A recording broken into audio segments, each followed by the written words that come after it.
ഡേൺ of നോളജിൻ്റെ പുതിയൊരു എപ്പിസോഡിലേക്ക് എല്ലാവർക്കും സ്വാഗതം.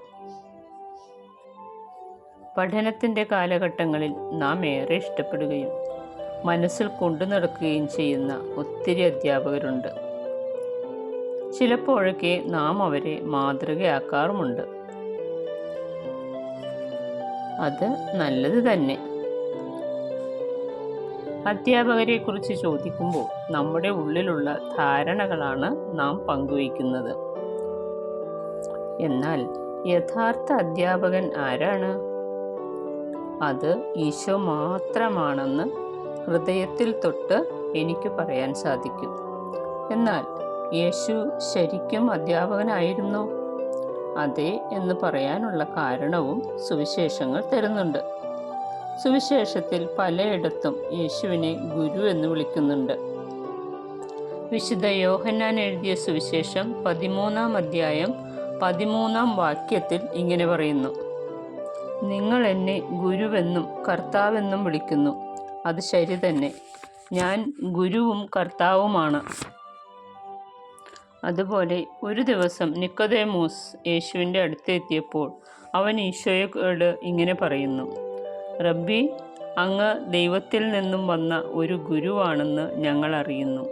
ദൈവം കൂടെയില്ലെങ്കിൽ ഒരുവനും നീ ചെയ്യുന്ന ഈ അടയാളങ്ങൾ പ്രവർത്തിക്കാൻ കഴിയുകയില്ല.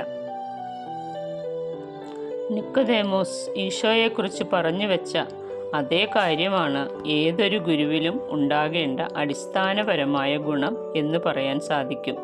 അതായത്, ഒരു അധ്യാപകൻ അല്ലെങ്കിൽ അധ്യാപിക ദൈവത്തിൽ നിന്ന് വന്നവരും ദൈവം കൂടെയുള്ളവരുമായിരിക്കണം.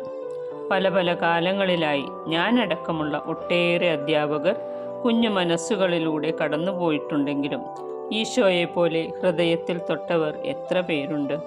കുട്ടികളുടെ ഹൃദയത്തെ തൊടുന്നവരാകണം അധ്യാപകർ. കണ്ടെത്തലിനെ സഹായിക്കുന്ന കലയാണ് അധ്യാപനം.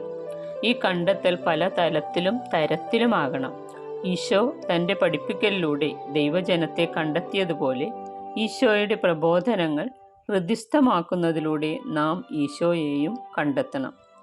തങ്ങളെ പ്രാർത്ഥിക്കാൻ പഠിപ്പിക്കാൻ ശിഷ്യന്മാർ ആവശ്യപ്പെട്ടപ്പോൾ യേശു പഠിപ്പിച്ച പ്രാർത്ഥനയിലൂടെ എത്രയധികം കാര്യങ്ങളാണ് ശിഷ്യന്മാർ കണ്ടെത്തിയതെന്നറിയാമോ? ദൈവത്തെ പിതാവായി കണ്ടെത്താനായി, അതുപോലെ സ്വയം കണ്ടെത്തുകയും ഒപ്പം മറ്റുള്ളവരെ കണ്ടെത്താനും സാധിച്ചു. ഇതുപോലെ അനേകം കാര്യങ്ങൾ ഈശോ പഠിപ്പിച്ച ഓരോ കാര്യങ്ങളിലും അടങ്ങിയിട്ടുണ്ട്.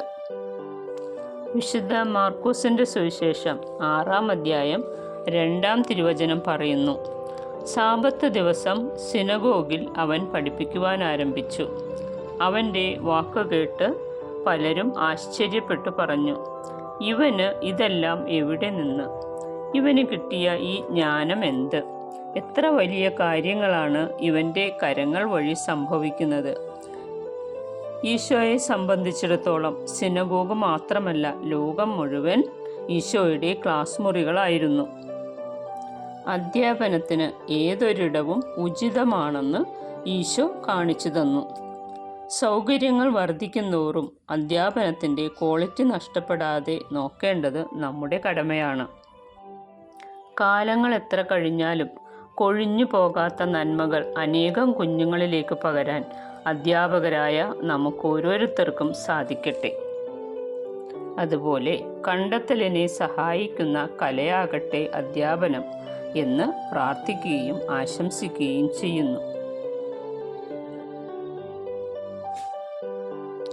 സബ്സ്ക്രൈബ് ചെയ്യാതെയാണ് നിങ്ങൾ എൻ്റെ വീഡിയോ കാണുന്നതെങ്കിൽ please subscribe, share and support.